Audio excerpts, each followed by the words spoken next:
بخت نصر جو تھا ایک ایسا شخص تھا جس نے بیت المقدس اور اس عظیم شہر، اس عظیم ملک کو تباہ و برباد کر دیا، اور وہاں پر اب تمام لوگوں کو یوں سمجھیے کہ ہلاک کر دیا گیا، بڑی تعداد میں لوگ گرفتار کر لیے گئے۔ جب حضرت عزیر علیہ السلام بخت نصر کی قید سے کسی طرح باہر نکلے اور بیت المقدس تشریف لائے اور شہر کی ویرانی دیکھی، تو آپ کی زبان سے بے ساختہ نکلا کہ اللہ کریم اس ویران اور بربادی کے بعد شہر کو دوبارہ کیسے آباد کرے گا۔ اب اس کے بعد آپ جب شہر کے اندر داخل ہوئے، جب سارا ویرانہ ہی تھا، کچھ پھل آپ نے توڑ کر تناول کیے، انگوروں کا جو رس تھا وہ نچوڑ کر آپ نے اسے نوش فرمایا، بچے ہوئے پھل اپنی جھولی میں ڈال دیے، انگوروں کے شیرے کو اپنی مشک میں سیو کر لیا، بچا لیا، اور پھر اپنے گدھے کو مضبوطی کے ساتھ جس پر آپ سواری کرتے تھے درخت کے ساتھ باندھ دیا اور آپ سو گئے۔ مگر اللہ کی شان دیکھیں کہ آپ جب آرام کرتے ہیں تو آپ کی اسی نیند کی حالت میں وفات ہو جاتی ہے، جی ہاں آپ کا انتقال ہو جاتا ہے، اور تقریباً ناظرین 100 سال تک آپ جو ہے وہ اس حالت میں رہے۔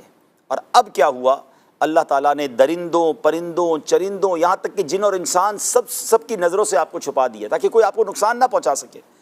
اور اللہ کی شان دیکھیں کہ 70 سال کے بعد تقریباً اب ایک اور بادشاہ وہاں سے گزرا، ملک فارس کا بادشاہ، اس نے بیت المقدس کو آباد کرنا شروع کیا، نئی عمارتیں بنائیں، نئے لوگ آباد کیے، پورا شہر کمال طریقے سے آباد ہو گیا۔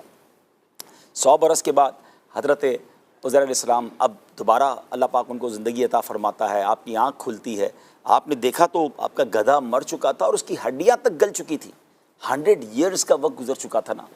اچھا، آپ کے سر کے اور داڑھی کے بال کالے تھے، یعنی آپ کی 40 ایئرز کی ایج میں آپ نے یہ آرام کیا تھا۔ آپ جب 100 سال بعد جاگتے ہیں تب بھی آپ کی عمر مبارک ہوئی۔ قدرت کی شان دیکھیں، قدرت کا نظارہ دیکھیں۔ اب جو پھل آپ نے اپنی جھولی میں، جو تھیلے میں رکھے تھے، وہ پھل بھی پراپر ویسے ہی ہیں، جو انگوروں کا شیرہ ہے وہ بھی مشک میں ویسے کا ویسے ہی ہے۔ تو آپ نے سوچو بچار میں تھے کہ آپ پر وحی نازل ہوئی اور اللہ تعالیٰ کی طرف سے سوال کیا گیا کہ اے عزیر، آپ کتنے دنوں تک یہاں رہے ہیں؟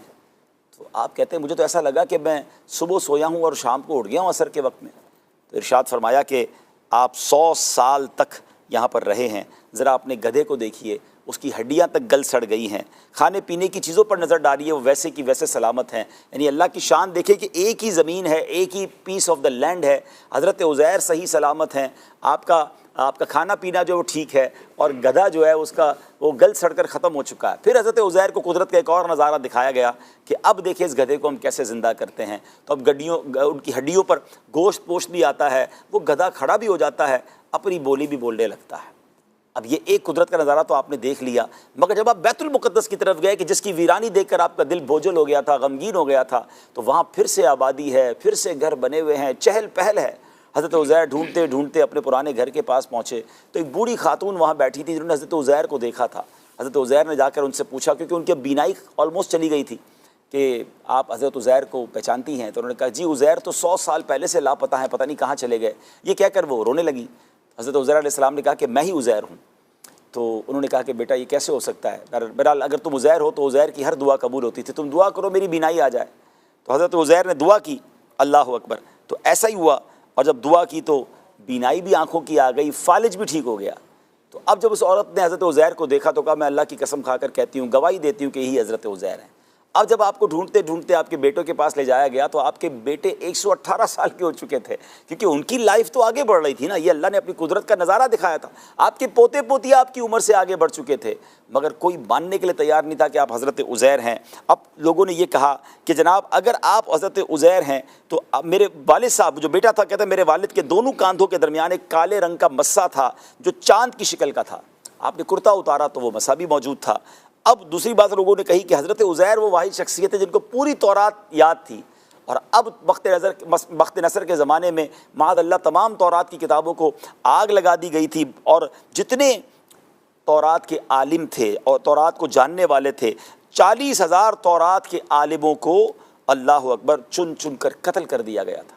اب کوئی تورات یاد کرنے والا یا تورات کا حافظ نہیں ہے۔ اگر آپ حضرت عزیر ہیں تو آپ کو تورات زبانی یاد ہوگی، آپ نے زبانی پڑھنا شروع کر دی، مگر کوئی کنفرمیشن کرنے والا نہیں تھا کہ یہ تورات پڑھ رہے ہیں۔ اب یہ الگ معاملہ کھڑا ہو گیا۔ تو اب اس کے بعد ایک شخص نے کہا کہ میرے والد صاحب نے اپنی انگوروں کی بیل کے نیچے ایک تورات کا نسخہ چھپا دیا تھا جب بخت نصر کے لوگ تمام تورات کو قبضہ کر رہے تھے۔ ڈھونڈتے ڈھونڈتے اس انگور کے باغ میں جا گئے اور وہاں سے جناب وہ تورات نکالی. حضرت عزیر جو تلاوت کرتے رہے, انہوں نے جب دیکھا تو حرف بہ حرف آپ درست تلاوت کر رہے تھے. اللہ اکبر. اور جناب یہ حیرت انگیز ماجرا اس قوم نے دیکھا. آپ نے دیکھا ایک کہانی کے پیچھے, ایک واقعے کے پیچھے ایک دوسرا کیسا کمال کا واقعہ نکلا. مگر ناظرین اس کہانی نے ایک اور رنگ لیا, اس واقعے نے ایک اور رنگ لیا جو اب دردناک پہلو ہوا. ہونا تو یہ چاہیے تھا کہ اللہ کی قدرت کا نظارہ دیکھ کر حضرت عزیر کی باتوں کو مان لیا جاتا, اور جس اللہ کی طرف وہ بلا رہے تھے, جس خدا کی وہ دعوت دے رہے تھے, انہیں اس کی طرف سب کو آ جانا چاہیے تھا. مگر جناب بعض اوقات کہتے ہیں نا کہ آنکھوں پر ایسا پردہ آ جاتا ہے اور جہالت ایسی ہوتی ہے کہ اب اس قوم نے یک زبان ہو کر یہ کہنا شروع کر دیا کہ حضرت عزیر یہی ہیں لیکن خدا کے یہ بیٹے ہیں, معاذ اللہ. اور یہیں سے ناظرین یہ یہودیوں کا غلط اور مشرکانہ عقیدہ پھیل گیا کہ معاذ اللہ حضرت عزیر خدا کے بیٹے ہیں, اور یہودی آج تک اس باطل عقیدے پر جمے ہوئے ہیں کہ معاذ اللہ حضرت عزیر جو ہیں وہ خدا کے بیٹے ہیں. اب یہ واقعہ آپ نے جو سنا, یہ قرآن مجید فرقان حمید میں بڑی تفصیل کے ساتھ بیان ہوا. اس کی اگر آپ تفسیر پڑھیں گے اور اس کے تحت یہ واقعے کو پڑھیں گے تو بہت کچھ اس میں سیکھنے کو ملے گا.